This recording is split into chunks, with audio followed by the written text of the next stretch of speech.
Welcome to Solvetic, your channel to always learn technology easily. Below in the description, you will find useful links we used in this video.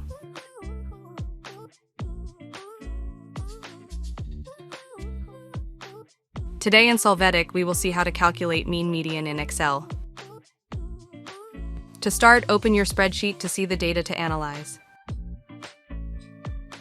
After this, in Sum Cell, enter the function equal, average, and the range of the data.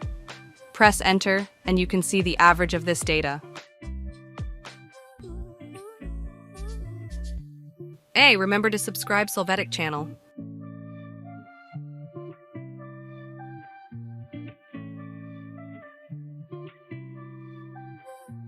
We hope it has been helpful for you. Here are links to watch more videos of your interest and subscribe to the Solvetic channel. Thank you.